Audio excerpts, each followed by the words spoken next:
से प्रशासन तक सब पर बनी रहेगी जनता की नजर।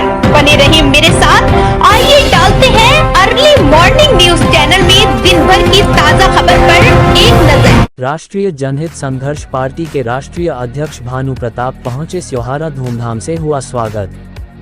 जिला बिजनौर क्षेत्र स्योहारा नगर अध्यक्ष व पार्टी के नेता नेत्रियों ने किया फुवारा चौक पर जोरदार स्वागत के बाद अध्यक्ष भानु प्रताप पहुंचे गेस्ट हाउस। वहां लोगों ने जोरदार स्वागत किया राष्ट्रीय अध्यक्ष का, जिसके बाद अध्यक्ष पहुंचे मोहल्ला मिल्क्यान पूर्व चेयरमैन अख्तर जलील के निवास स्थान पर। वहां उनका फिर से जोरदार स्वागत किया।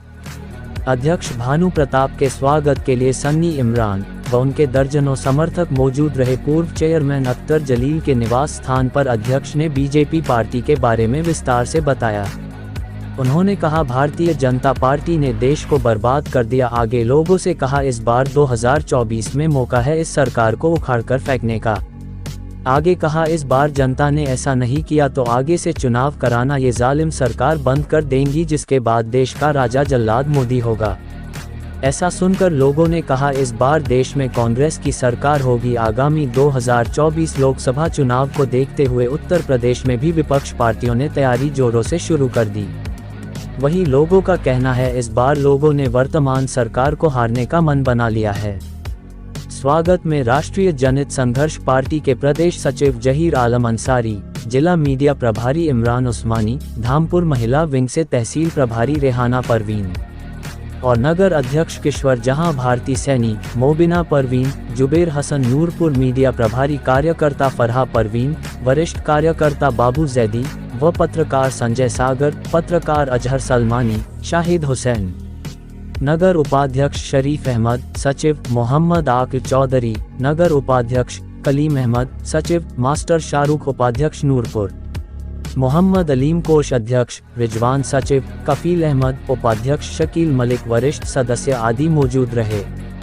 अर्ली मॉर्निंग न्यूज चैनल जिला बिजनौर से पत्रकार इमरान उस्मानी की खास रिपोर्ट।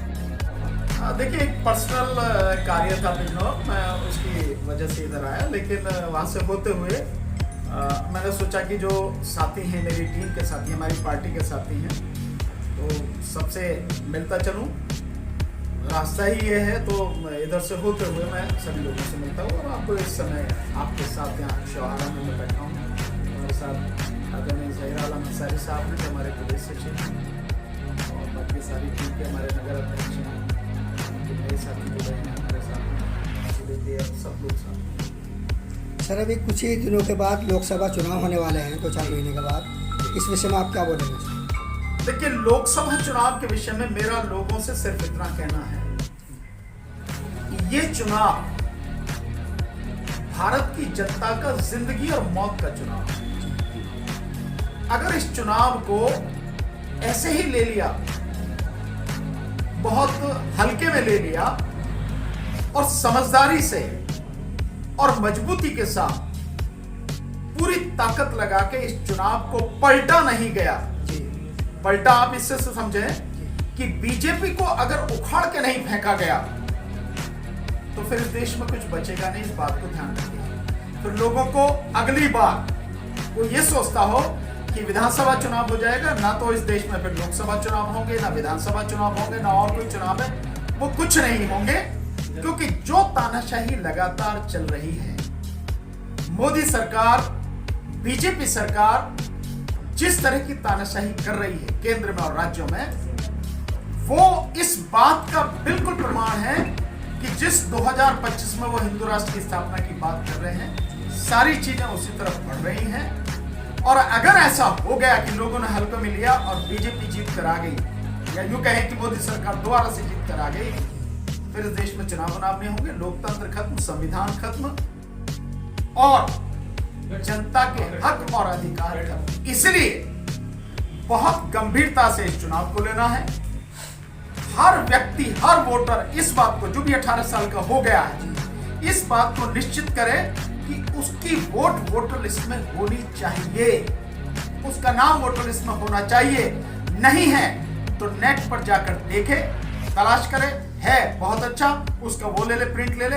अगर नहीं है तो वोट बनवाए अपनी। ध्यान रखें, वोट कटनी नहीं चाहिए। और वोट हर सूरत में मेरा बहुत स्पष्ट है कि बीजेपी को हराने के लिए जो भी पार्टी मैदान में है, या यूं कहो कि जो भी अच्छा कैंडिडेट मैदान में है, जी मैं ये कहना चाहता था, उसको वोट कीजिए। जैसे आप बीजेपी के लिए कह रहे हैं कि बीजेपी ये कर रही है, तो जनता को किसको चुनना चाहिए?